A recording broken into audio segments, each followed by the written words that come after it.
Isaiah chapter 9, verse 6 to 7. For us to a child is born, to us a son is given, and the government will be on his shoulders, and he will be called Wonderful Counselor, Mighty God, Everlasting Father, Prince of Peace. Of the greatness of his government and peace there will be no end. He will reign on David's throne, and over his kingdom, establishing and upholding it with justice and righteousness from that time on and forever. The zeal of the Lord Almighty will accomplish this. Maligayang araw sa ating lahat. Ako si Aaron John M. Lumbang. Ito ang aking daily devotion para sa araw na ito. Naway na sa mabuti kayong kalagayan. Habang pinapanood, sana meron kayong makapulot na aral at meron kayong natutuhan. At ang tatalakayin nating paksa ay ano ang pinaka-biblical na katuruan tungkol sa end times at ano ang post-millennialism.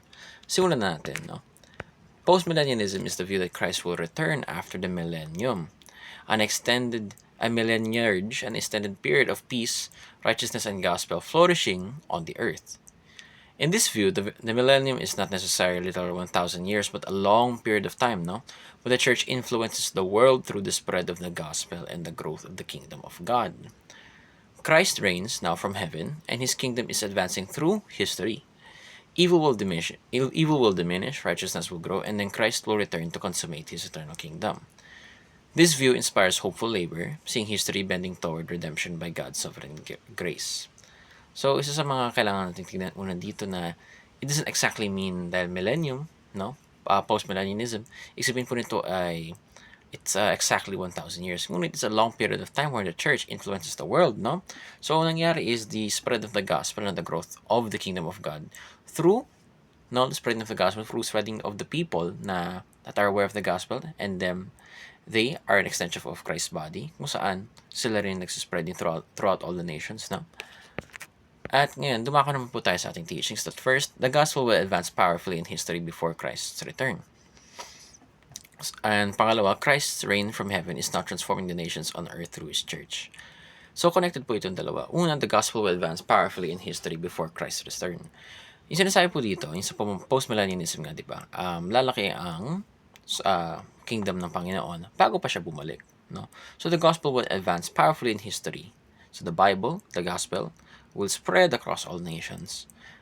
And in this sense, sino ba yung gumagawa? So Christ's reign is from heaven, no? Nung namatay siya, bumalik siya sa heaven. Ngunit may naiwang meron nang iwan siya dito, nakatawan niya rin, which is the church, no? So, Christ's reign from heaven is now transforming the nations on earth through his church. So, yung mga people, yung extensions ng katawan niya, sila ang nagpapalaganap ng ebanghelyo sa mga nations, sa mga tao-tao sa paligid.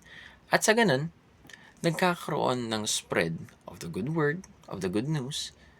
And in this era, pinapakita dito na there is a long state of sovereignty ng Panginoon, kung saan yung nangyayari is spreading and spreading and spreading and spreading of the word, no? So definitely, syempre pag na-spread yung word ng Panginoon, dumadami kabutihan, dumadami mabuti sa mundo, no? So definitely dapat mabawasan yung masama. So the millennium reign of Christ is a real ongoing era of kingdom, influence not merely symbolic. So it's basically nangyayari po ngayon, no? So the first coming of Christ and the second coming of Christ, nandito po tayo sa gitna. The post-millennialism. Dito po tayo sa gitna. At doon, sinasabi na, yung reign niya, there will be peace, and yung spread ng gospel will happen. No? So, through the spread of the gospel, peace will pursue, peace will propagate throughout the nations, and it is not it is not a symbolic meaning, kumbaga. Nangyayari po talaga to real time sa atin lahat.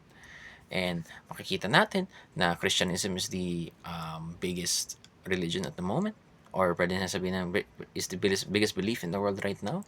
At nakikita natin na it is truly ongoing. Hindi pa buo, hindi pa ganun karami, hindi pa umaabot sa buong mundo. Ngunit, paunti-unti, pinapalaganap at naabot din sa punto na lahat po ay nakarinig po ng mabuting balita, no? So, aabot ang ebanghelyo sa lahat ng panig ng mundo. At pagkatapos nun, doon tayo magkakaroon ng second coming. Ayun sa naiintindihan ko sa pinanood ko kay Pastor Rosel Ocampo. Kaya salamat po sa pakikinig at sana meron po kayo napulot na aral at mabuhay.